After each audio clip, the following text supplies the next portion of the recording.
Hello, MotoAmerica fans. Welcome to this latest edition of Off Track with Carruthers and Bice. We are at the beautiful Mid-Ohio Sports Car Course for this weekend's round.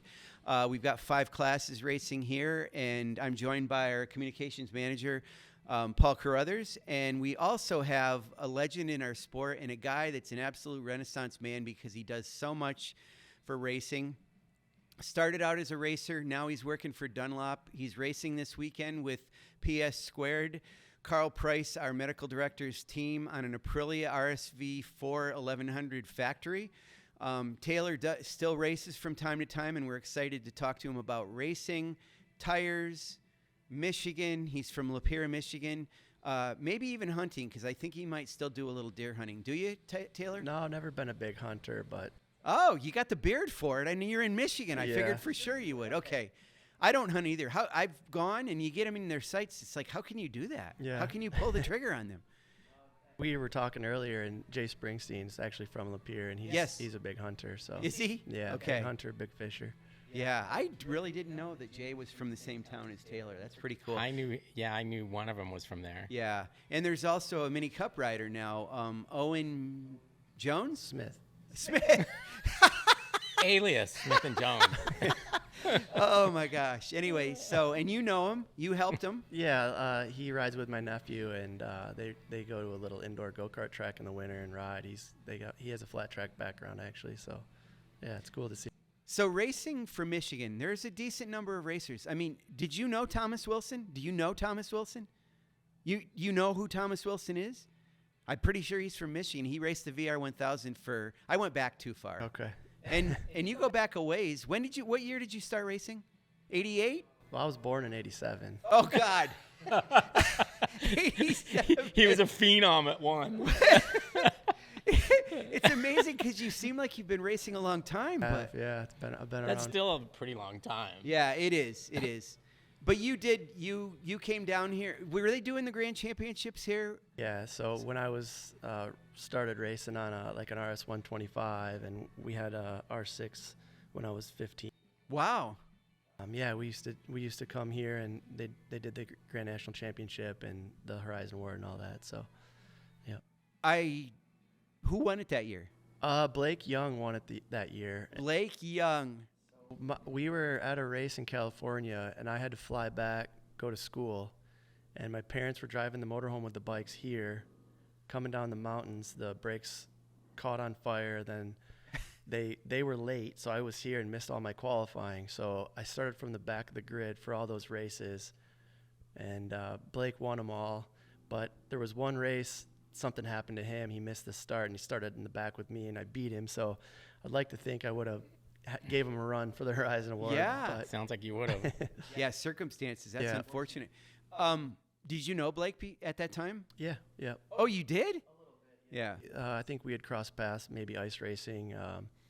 We used to do the Amateur National Ice Racing Championship in Michigan, and then it would alternate. Sometimes they'd do it in Eagle River in Wisconsin. So, yeah, Jesse Janis and Blake Young, and I raced with like Nick Cummings and Logan Myers. And Oh, sure. Yeah. I remember Nick. I don't remember Logan. Yeah. Obviously, Jesse. Yeah. Are they Michigan people? So Nick and Logan were Michigan, and Blake was Wisconsin. Right. Blake's Wisconsin. Yeah. Right. Jesse's where? Maybe Wisconsin. Okay. I don't remember. Yeah. None of them are from California. Right. No, they're not. The Midwest, upper Midwest, baby. I want to talk a little bit about this Dunlop tire testing job you have. I think people probably think, oh, he does sport bike testing and this and that, but you actually test all of Dunlop street bike tires, whether it's a cruiser, an ADV, a sport bike, race tires. You do the whole thing, and that's a job that you have, 4 or 5 days a week. And I'm pretty convinced, I mean, it would surprise me if there's anybody in that paddock that spends more time on a motorcycle than you. Yeah, I'm riding every day, some weeks, and just logging laps. And like you said, not all race stuff, a lot of cruiser, Harley, adventure, 50-50. I'll jump in and help them with some motocross from time to time if they need some help with durability, mileage. So we'll ride on public roads. We do have contracted riders that will come in, and everything we do testing-wise is very controlled. So we have the exact same 250-mile loop and we'll run 2 bikes at the exact same time, same motorcycle, but with different tires. And That's on public roads. Public roads, yep. But yeah, even at the track, at the Proving Grounds in Huntsville, everything's very controlled. So you guys mentioned wet handling earlier. So we've got a course where we turn the sprinklers on, and it floods it to a certain level, and then all the wet weather testing is all controlled. We'll run 20 minutes of water on between each tire, or before each tire, and yeah, everything is like I said, just very controlled to give us good feedback and good results. Are the police out there aware of what you're doing, or you don't see them? Oh, on the street. On the street. I mean, we're just going like speed limits, and we're not going crazy on the street, obviously, but we want to do what the consumer does, right? Which is go crazy. We go crazy on the track, so yeah, on our track. Do you, since Huntsville's not real close to Birmingham, but do you spend any time? Do you go to Barber very much, more than anybody else? We recently rented Barber. We recently got a bagger, Indian Challenger RR, and we invited Harley down and Indian, but just Harley came, and I rode with Bradley Smith, and we did some testing there a few weeks ago. It all blurs together, so much of it testing lately, but yeah, it was really good. The bagger worked really good at Barber, actually. It was fun, yeah. I wanted the bagger so badly there, and you sent me a photo, and it was not a Harley bagger that you were on. So were you the only non-Harley bagger that was riding around that track if the Harley guys were there? Yeah, it was just Bradley Smith, and then it was just me. Oh, it was there was a Road Glide and a Challenger there. You guys. Yep. Yeah, that's really cool. How was the weather? The weather was good. It was hot. Hot. You like hot weather? I don't mind it. Yeah, I'm from Michigan, but I still like the heat. Are you a good rain rider since you get a lot of skid pad stuff? Yes and no. It's just a confidence thing, isn't it? It's a weird thing. I mean, I've had great wet races where I've been on the podium and then had some off weekends in the wet. I think it's just the chances of crashing goes up, so it's tougher. But it's weird. There's riders that just love it. So I wouldn't say I'm one of those guys, but I do get a lot of time in the wet. But a lot of the stuff I do in the wet is on cruisers, right, on street tires. So not a lot of actual race development. Bobby Fong told me that when you race and ride in the rain, and he said you get to a point where you're really confident, and then you fall down, and then you're starting all over again. Yeah, exactly. Does it catch you by surprise? Yeah, I mean, you can be feeling good, and next thing you know, it's just you're down. So wow. Yeah. And is that pretty much hydroplaning that causes it? Not always. I mean, just lack of grip. Lack of grip. Yeah. So do you ever crash at the Proving Grounds? Knock on wood, at work, I haven't had a crash. But don't you feel like you almost have to get to the point where you're really testing a tire? Yeah, I'm to the point now where I'm so dialed in and just have hundreds and thousands of laps around there. It's I've got it completely dialed. So, you know that thing you said about rain? That was a question I had one time for Josh Hazen. I never really was able to articulate it right, but I said when he crashed one time, I said, "Did you expect that to happen?" And he laughed at me, and he's like, "No, I didn't expect it." And I'm like, well, I didn't mean that, but could you feel that something was going to happen? So I'm going to ask you. You said you could. It comes by surprise, but do you have a situation where sometimes I may be on the edge here? Yeah, it's a fine line, right? For testing, you have to push it enough to feel the differences. Yeah, like Paul's saying, you got to get there. Yeah, no, so you do have to push it. But I feel like for me, for testing, I can go 80, 90% and be right on the edge without going over, which is different than racing. A lot of times when you're racing, you're okay with going over that limit. But I don't have to do that during the week testing. I think I've got such a good feel for the bikes we have and the track that I can get it to a high level and just kind of maintain right under. And most of the time you're testing tires ridden by regular people. Most of the time, I don't. So you're not Yeah. you're not necessarily thinking about Josh Hayes or whatever. You got to think about Joe Smith, who's going to go buy the thing. Yeah, exactly. Yeah. I don't. A lot of the cruiser stuff, I'm not at max dry handling, we call it. It's just subjective feel. Right. When you're not racing at a MotoAmerica weekend, but you are at the track most of the time, you're working, right? So, sometimes I am. Sometimes, well, it depends on who for. So. Oh yeah. Because let's talk about that. Yeah, you do some stuff for Real Steel Honda, I think. Yeah. So I'm a crew chief for Ian Fraley this year, in the Talent Cup class.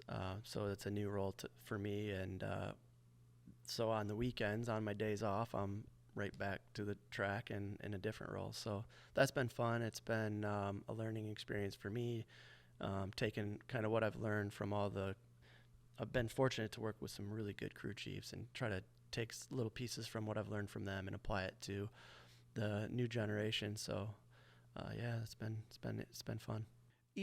Ian's development curve is pretty high, and you can see he's improving, but he's young. He's 14. Youngest he's the kid in the youngest class, one. yep. Yeah, youngest in the class. And he did. And I know for our Talent Cup round that was here, you know, he lives 10 miles from here, but he wasn't of age to be able to be on the track.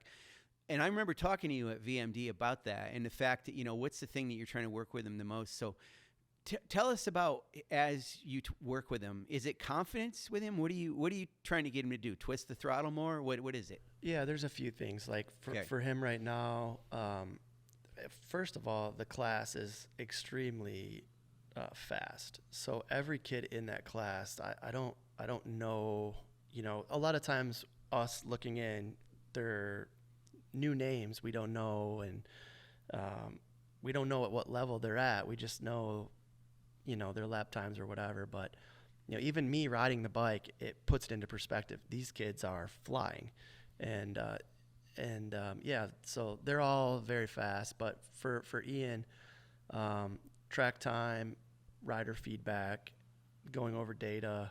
Yeah, I think for him, he has good feedback. He feels what the bike's doing underneath him, but him understanding what he needs to work on and do with that is what we've worked on. So, you know, knowing what to complain about and what the motorcycle sometimes just does and what sometimes needs to be better. I want to talk about Chris Lessing, who suspension guy, hates this word, and I'm going to bring it up because it's been talked about in Talent Cup. You know what I'm going to say. Some of the riders have an issue with chatter. You tested the bike and probably still do. You were one of the testers of that for the Kramer bike, and of course related to the tires with Dunlop. What's the chatter thing? Is it the chassis? Is it the tires? Is it a combination of everything? What is it?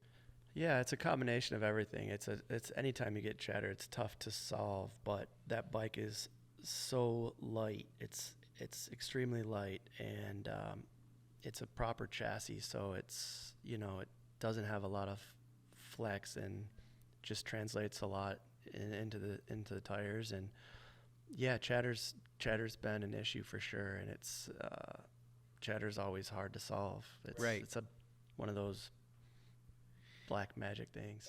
And defining it is a little tough. I'm going to ask you to maybe do that because, you know, riders can get into tank slappers, and sometimes it can be a badly worn front tire, a tire out of balance. That's not what chatter is. Chatter is a slip grip thing in corners, probably mostly. I don't know about entrance or exit, but it has to do with you're not having consistent grip.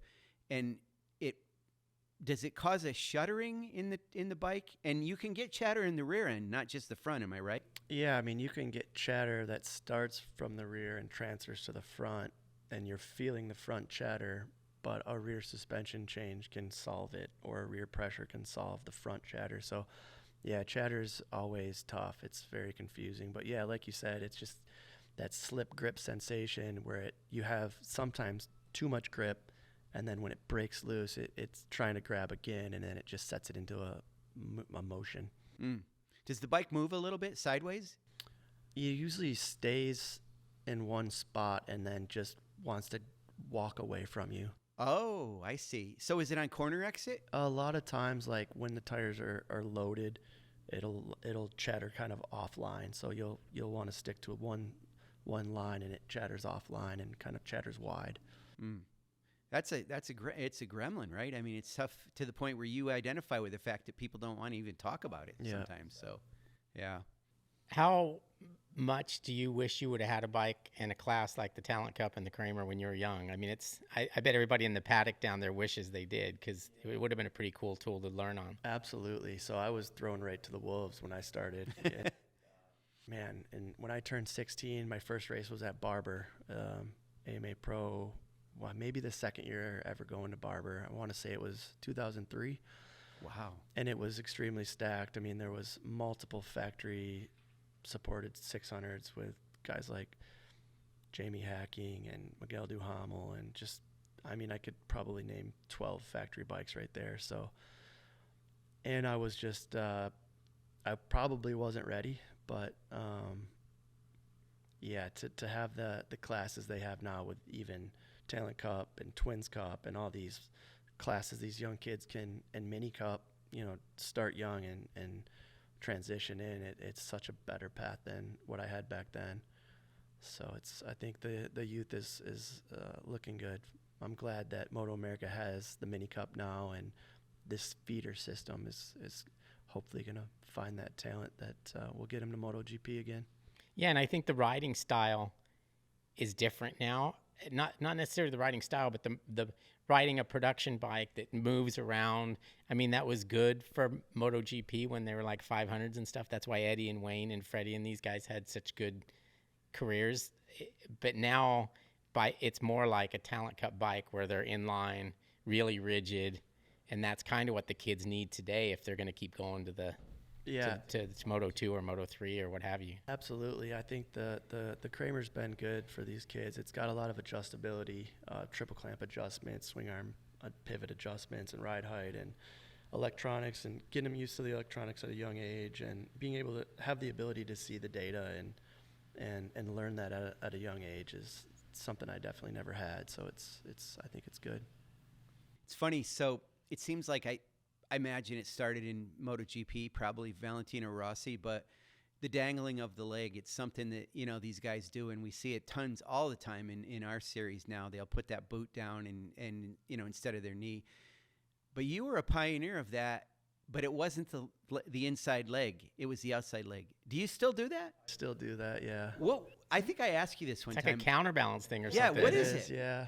No, it's just, for me, having long legs, a lot of times I'll run my foot pegs down, and then me trying to keep the bike upright during braking.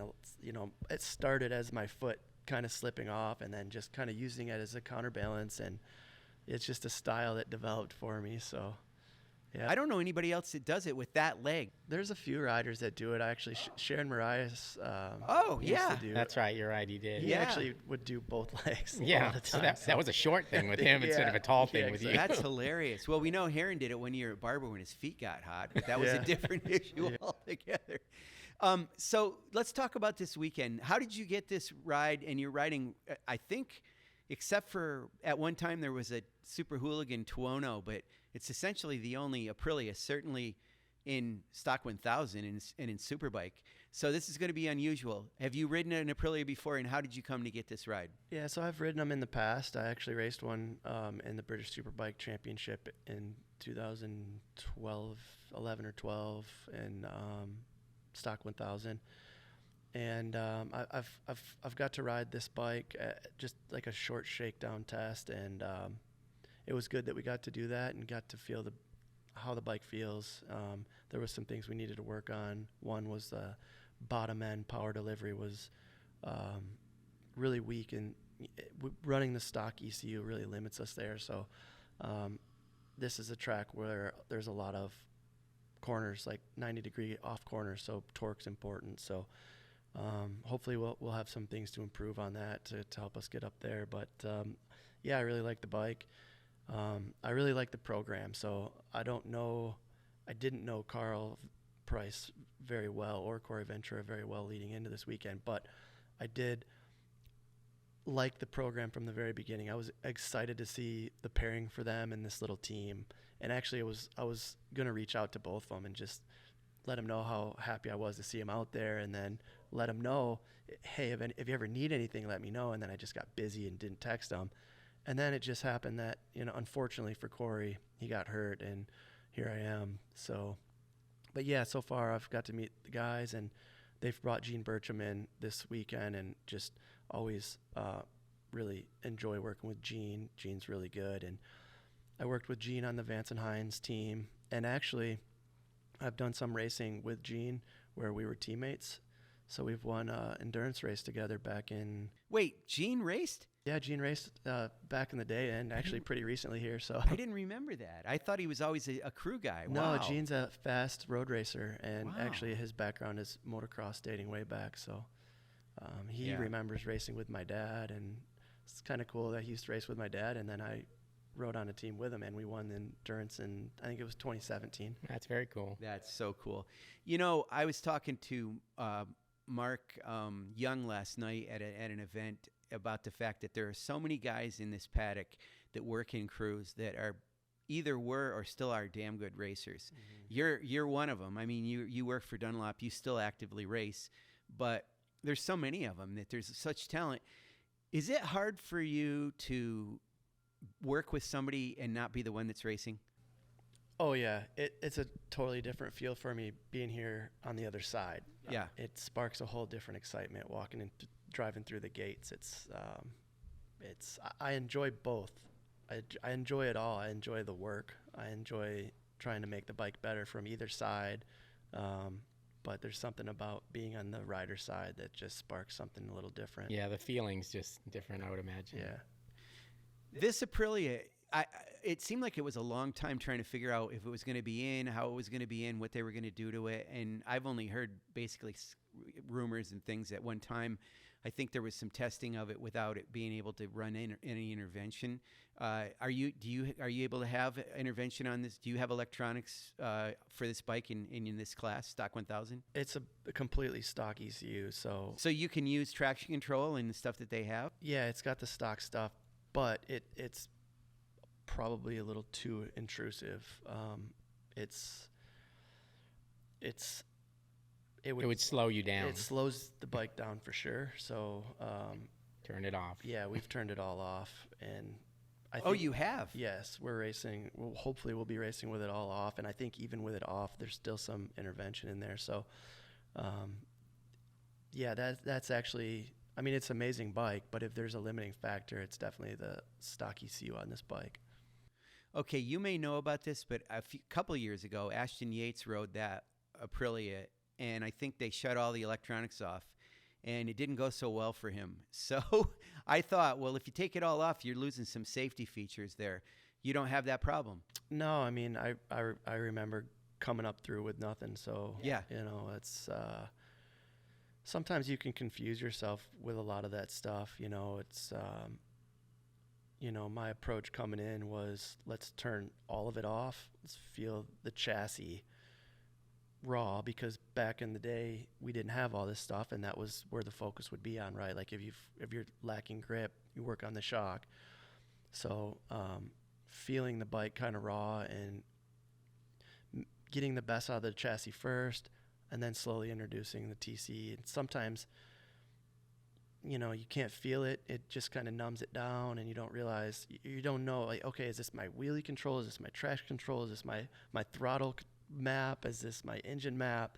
Like, it might feel slow, and it could be 5 or 6 different things. So yeah, that's kind of our approach this weekend, is start with nothing and then slowly introduce it. So conversely, do you trust the throttle when you're on a bike that's got a lot of electronic intervention? Are you able to whack it open and trust that it's going to not send you to the moon? Yeah, I think the Dunlops are predictable. They have good slide predictability, so managing that without TC is pretty normal for me. See, there's a good tire guy right there. Most guys would go, "Oh, the tire was shit. That's why I crashed." I thought I could trick him. He's going to protect the tire no matter what. It didn't work out so well. No, there's the grip is good, but I mean, the good thing when there's not, it's still very predictable. So realistically, I mean, it would be tough to come into this event when those guys have had all these races under their belt and think even, top 5, top 10. You're coming in with a motorcycle that, you're starting basically from scratch with. What kind of, do you set any goals for yourself, or you just take it day by day? I think all we can do is take it day by day. I mean, we've even talked about, maybe we just use this as a practice, maybe not even race. So I think, baby steps. The development process is, I'd like to continue to help the team and the guys. So hopefully that will happen. And there's. But also racing, it's probably the best practice. Exactly. If you keep it in mind what you're trying to accomplish. Yep. No, I think we just want to get a good finish. They've had some up and down luck with a lot of different things being thrown at them. So I think they really deserve a solid finish right now with low expectations. Obviously, I want to get up in there and fight for the front, but we got to start somewhere. So Paul rightfully brought this up this week, and I remembered it because I was the PR guy on the team. It was Westby Racing, and it was prior to MotoAmerica and MotoAmerica era. It was MotoAmerica. Was it after MotoAmerica? Yeah. Okay. Was it 15, 16? It was at Barber Motorsports Park.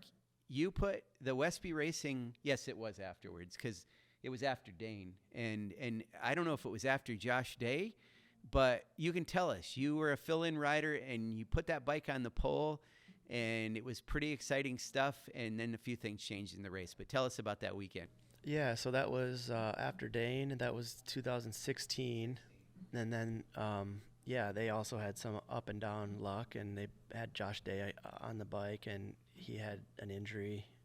So it worked out where I had been riding the same bike, riding an R1, and some of the deal was kind of, the team was kind of falling apart there at the end of the season, and I was going to be sitting at home, and it just worked out as a last minute opportunity for me to ride the Westby bike, and they had a really good team. It was well established even from when Dane was riding the bike, and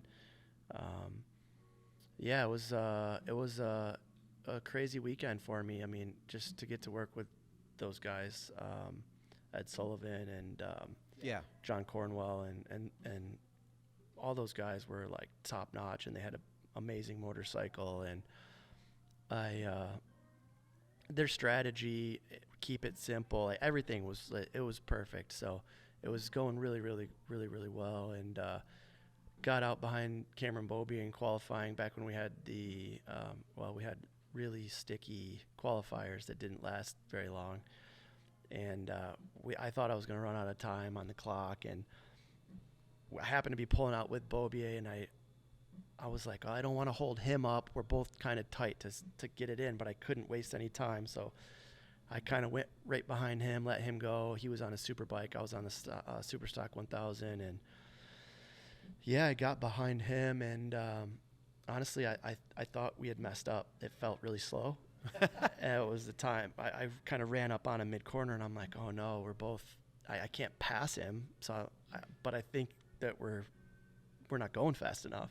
And I remember coming to the finish line, and I'm like, okay, well, I messed that one up, but maybe I'll get one more. And I remember looking up at the board and seeing we were on the front row. And, it was surprising. But one of those moments, too, where sometimes, you got to slow down to go fast and hit your marks. And that is something Cameron Bobier is really, really good at. So, we qualified on the front row that weekend. So I was up there with Cameron Bobier and Tony Elias. So that was fun. And then in the race, Race one. I really wanted to give the guys a podium, and we're racing with Bobby Fong, Josh Herron, and Claudio Corti was up there. He was on an Aprilia, right? Yeah, he was, yeah.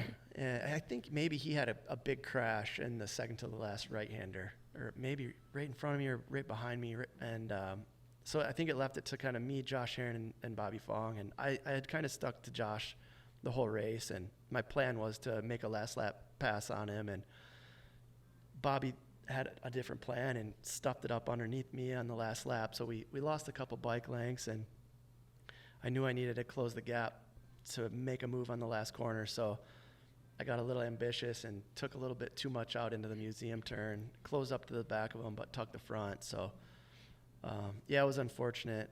Yeah, I wanted to give them a really good finish, and, you know, it was fun to qualify good, but You wanted to win. I that wanted race. to win that race. That would have been incredible because, I mean, Matthew, I think it was the next year, won in stock or Super Stock 1000 in Superbike. Did you race in race 2? No, I don't think we got the bike together. No, I remember. We Yeah. were done. Yeah. That's right. Yeah. I say we because I was helping Yeah. out, but not much. But anyway, that was cool. I was really excited for you that weekend, and Paul remembers it too. It's probably a highlight of your life a little bit too, isn't it? Maybe not the crash, but certainly being on the front row. Yeah, absolutely. I mean, and getting to work with those guys, like I said, they were top notch, and yeah, they gave me a bike that was good, and I was excited to get up there. It gave me that little edge, and yeah, wanted to get that win. But I want to ask you about one thing. This Aprilia, you've raced an Aprilia before. It's not the first time you've raced an Italian bike, or other than an Aprilia even. You seem to have a relationship with Detroit Ducati, and I think you do some stuff at the vintage celebration at Barber. Are you going to do that again this year? Do you still have a relationship with them? And yeah, I talk with them quite a bit.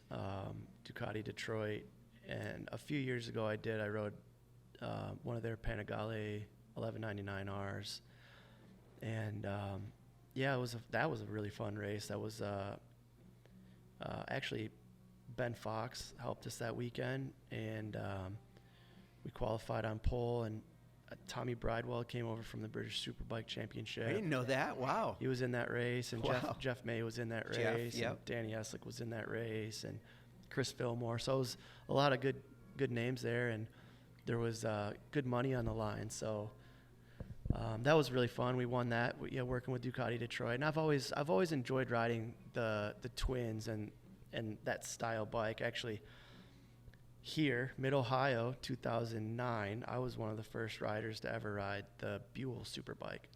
Back before it was EBR, and it was still funded by Harley Davidson. Wow. Okay. Yep, I was riding Daytona Sport Bike on 1125 for the latest, and I remember that. yep, I had some good finishes, some top fives, and actually got a pole position at VIR on that bike. And Danny Eslick was on a Buell that year also. Yes. But Danny was in contention for the championship. So I think what their plan was to put Danny on for select rounds on the factory Superbike, but I got lucky, and they didn't want to pull him away from his championship. So we had done some testing together on it at New Jersey, and we tested here at Mid-Ohio. And then I raced it here at Mid-Ohio, and then I raced it at New Jersey. So, yeah, I always, like, going back to the twins, I always enjoyed the twins. I rode the factory KTM RC8 and really enjoyed riding that bike, and Ducati for Ducati Detroit. And, yeah, I always had good luck with bikes with good torque and good bottom end and something that was a little different. I always liked that. Man, you've ridden a lot of brands, almost every one, I think. Yeah, Is there any brand you haven't raced? I think I've pretty much checked them all off. Yeah, I think you have. That's pretty incredible. Yeah. We good? Yeah. I think Okay. Hopefully we're rolling right now. Yeah, exactly. I'm looking forward to watching you ride Yes. the bike, and best of luck with that. I hope like you said, you want to see those guys have a good time with it and keep going. Yeah, and for you fans, we're going to be on Live Plus as we always are. Taylor will be out on track tomorrow for practice and then qualifying, and then second qualifying Saturday morning, and 2 races this weekend. You're not doing Superbike Cup. You're just doing Stock 1000. Yeah. Okay. So look for Taylor. Wow. What? I forgot your number. What's your number? 44, but 44. I almost said 40. I'll actually be running 441 this weekend. Oh, you got to put a 1 beside that. Is there any significance of that 44? You've had it for a long time. Yeah, so my dad used to be 44. Yeah. and That's just, good. Yeah, carried That's it on. cool. I should remember that. I'll not forget it now. Thank you. Yep. All right, but thanks And- for joining us, fans. And Taylor, thanks for joining us, and good to be with you again, Paul. Yeah, and if you're anywhere close to this place, you really should come out because Yes. it's stunning and the racing's awesome here, and Weather will the be weather's good. going to be good. So let's like to see everybody out here this weekend. Yeah, and Michiganders don't like Ohio, but I think Taylor's okay with it. Yeah, I'm okay with it. Okay, good. That's good. All right, Thanks. thank you. Thank you, guys.